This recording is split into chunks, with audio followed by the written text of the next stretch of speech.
అడవి ఉంటే జీవితం ఉంటుంది. నమస్కారం పిల్లలు. నన్ను చూడగానే అందరూ ఎలా నవ్వడం మొదలుపెట్టారో చూశారా? నేను అందరికీ సహాయం చేస్తాను. కాబట్టి నేనంటే దాదాపు అందరికీ ఇష్టమే.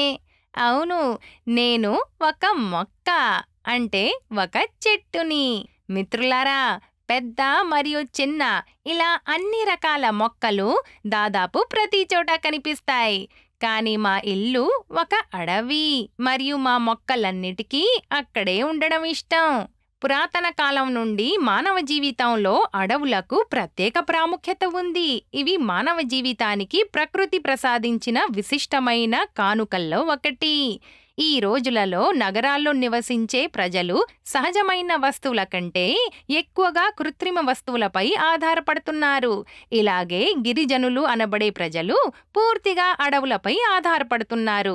రండి, నేను మిమ్మల్ని ఒరిస్సాలోని ఒక చిన్న గ్రామానికి తీసుకెళ్తాను. అక్కడ గిరిజనులు ఇప్పటికీ అడవులపై ఆధారపడున్నారు. ఈ వీడియో యొక్క ఉద్దేశం ఏంటంటే అడవుల ప్రాముఖ్యత, అడవుల రకాలు, అడవుల పరిరక్షణ. అమ్మా, నేను జుంపా పాఠశాలకెళ్తున్నాం. మాని, సరైన దారిలో వెళ్ళు, అడవిలో నుండి వెళ్ళకు. అరే అమ్మా, అడవి మన మిత్రుడు కదా. మేమిదే మార్గంలో వెళ్తామని మీకు తెలుసు కదా. సరే, వెళ్ళండి, కానీ జాగ్రత్తగా వెళ్ళండి. మాని, అడవి ఎంతందంగా ఉందో కదా. ఇక్కడికొస్తే ఎంతో ప్రశాంతత లభిస్తుంది. అవును, ఈరోజు పాఠశాల చాలా ఆసక్తికరంగా ఉంటుందని నేను భావిస్తున్నాను. ఎందుకంటే ఈరోజు టీచర్ అక్క మనకు అడవి గురించి ఆసక్తికరమైన విషయాలు చెప్తుందని అన్నారు. హలో పిల్లలు, గుర్తుందా? ఈరోజు మనం అడవులు మరియు వాటి ప్రాముఖ్యత గురించి మాట్లాడుకోబోతున్నాం. అవును టీచర్ అక్క. పిల్లలు, మనం చాలా అదృష్టవంతులం. ఎందుకంటే మనం అడవికి దగ్గరగా నివసిస్తున్నాం. ఈరోజు మీరంతా అడవి గురించి మీకు తెలిసిన ఏదైనా సమాచారం నాకు చెప్పాలి. తప్పకుండా టీచర్ అక్క, ఇది చాలా సరదాగా ఉండబోతోంది. అడవులు మనకి మరియు జంతువులకు ఎలా లాభదాయకమైనవో దీని గురించి మనం మాట్లాడుకుందాం. ఈ రోజుల్లో మొక్కలు నాటడం పర్యావరణానికి అవసరమని మీకందరికీ తెలుసు. అవును టీచర్ అక్క, ప్రభుత్వం కూడా ప్రజలని మొక్కలు నాటమని ప్రోత్సహిస్తోందని నాన్నగారు చెప్పారు. సరే, వేల సంఖ్యలో మనం ఒకే దగ్గర మొక్కల్ని నాటితే అక్కడ అడవి ఏర్పడుతుందని మీరు అనుకుంటున్నారా? కాదక్కా. ఎందుకు కాదు? టీచర్ అక్క, అడవి కేవలం మనుషులకి కాదు, సమస్త జీవజంతువులకి అవసరం. కాబట్టి అవి లేకపోతే అడవి అడవి కాదు. అవును మాని, నువ్వు చెప్పింది నిజమే. ఒకవేళ నేను ఈ అడవులు పర్యావరణ సమతుల్యతను కాపాడేందుకు సహకరిస్తాయని చెప్తే నిజమవుతుందా? నిజమే అక్కా. ఒకవేళ నిజమైతే ఎలాగో చెప్పండి. టీచర్ అక్క, మొక్కలు, జంతువులు, పక్షులు మొదలైనవన్నీ ఆహారం, ఆశ్రయం, రక్షణ మొదలైన వాటికి అడవులపై ఆధారపడతాయి. నువ్వు సరిగ్గా చెప్పావు. కాబట్టి పర్యావరణ సమతుల్యతను కాపాడేందుకు అడవులు సహకరిస్తాయని మనం చెప్పచ్చు. టీచర్ అక్క, ఈ అడవి గిరిజనులమైన మాకు ప్రాణం కంటే తక్కువ కాదు. ఇది మనకు చాలా సహాయపడుతుంది. రండి, ఇప్పుడు అందరం ఆలోచించి అడవుల నుండి మనకు లభించే వస్తువుల జాబితా తయారు చేద్దాం.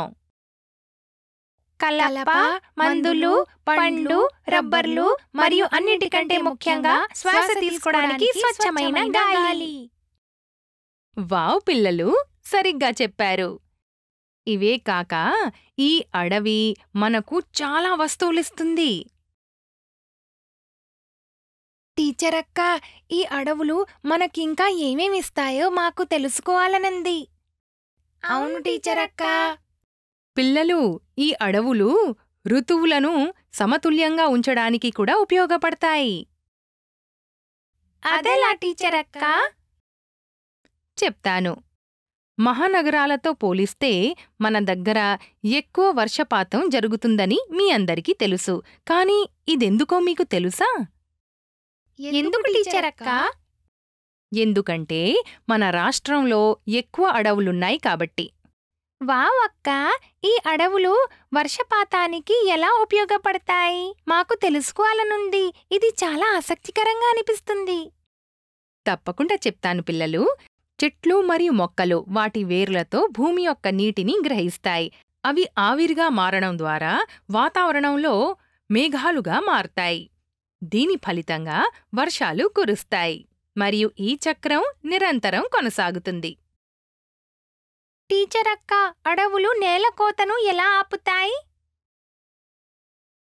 చెట్ల వేర్లు సారవంతమైన నేల ఉపరితలం యొక్క కణాలను ఆపడంలో కూడా సహాయపడతాయి. ఈ విధంగా అడవుల వర్షం, గాలి మొదలైన వాటి వల్ల జరిగే నేలకోతను కూడా నివారిస్తాయి.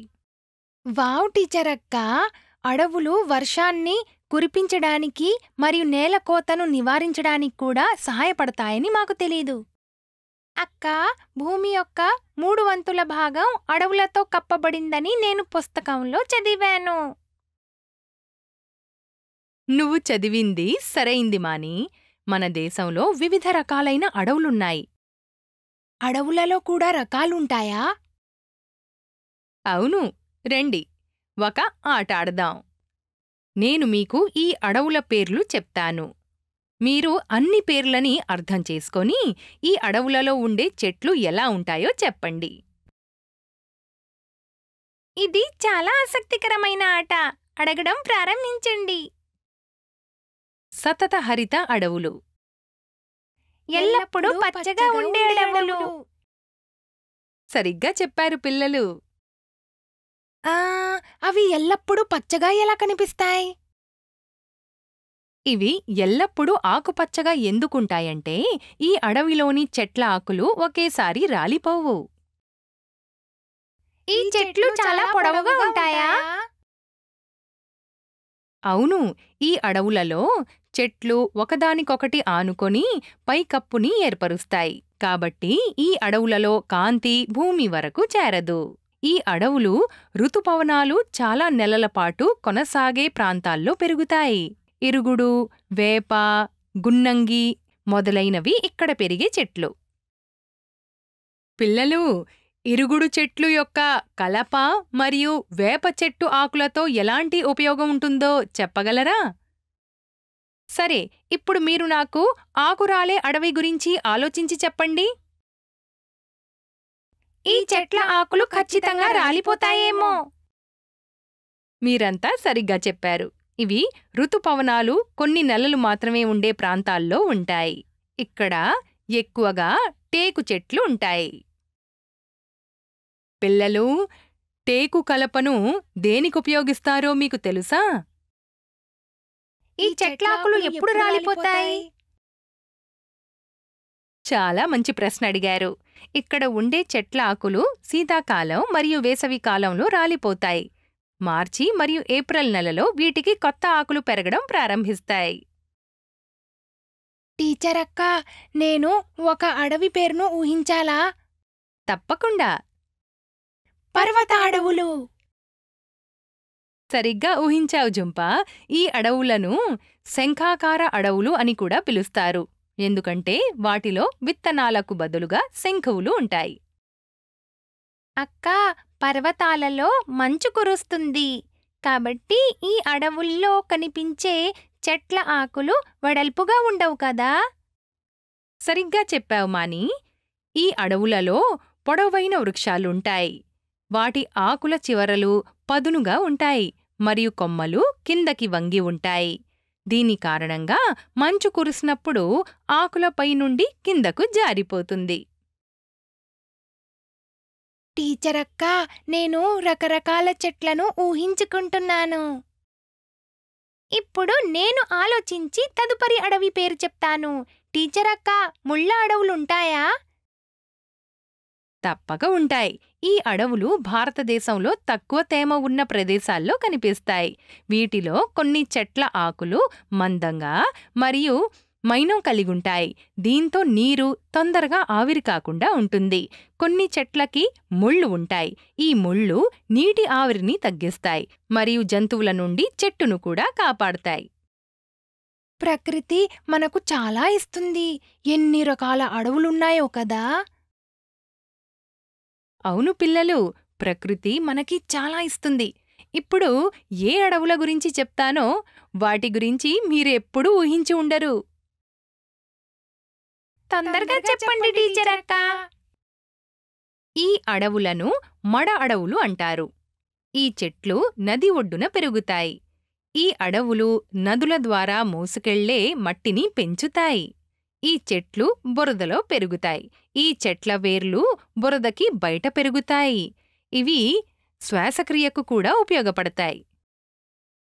వావ్ అక్క, చెట్లను బట్టి కూడా అడవులను వర్గీకరించవచ్చని మాకు తెలీదు. ఈ రకమైన చెట్లు ఎక్కడుంటాయి?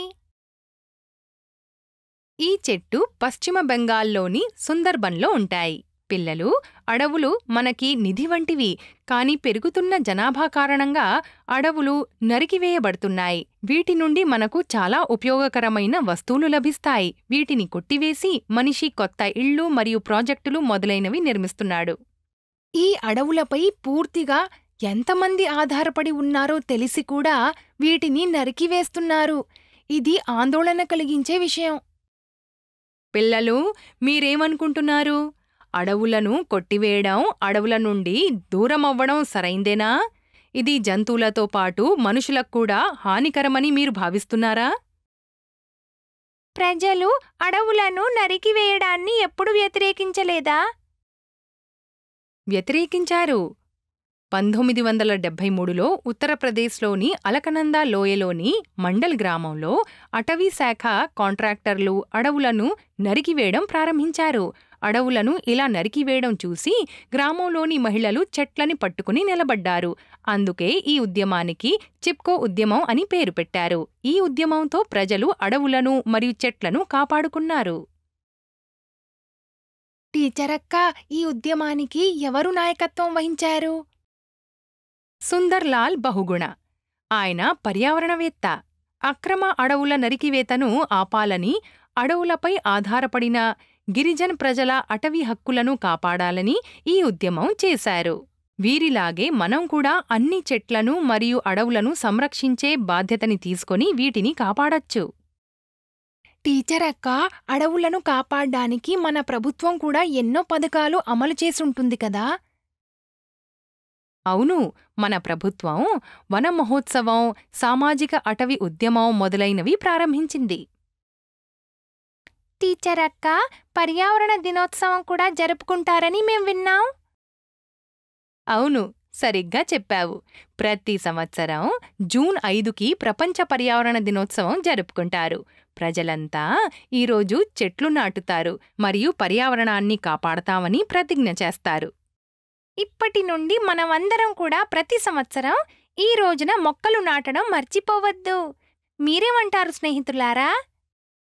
తప్పకుండా మాని. పిల్లలు, అడవులు జంతువుల సహజ నివాసాలు అని మీకు తెలుసు. ఆలోచించండి, అసలు ఈ అడవులే లేకపోతే పర్యావరణ సమతుల్యత దెబ్బతింటుంది. మన చుట్టూ ఉన్న ప్రతి ఒక్కరిని చెట్లను నాటేందుకు మరియు అడవులను సంరక్షించేందుకు స్ఫూర్తినిస్తామని అందరం ప్రతిజ్ఞ చేద్దాం. సరిగ్గా చెప్పావు. శభాష్ పిల్లలు. అడవుల సంరక్షణ గురించి మీ అందరికీ మంచి అవగాహన వచ్చిందని మేం ఆశిస్తున్నాం. పర్యావరణాన్ని కాపాడేందుకు చెట్లను నాటండి.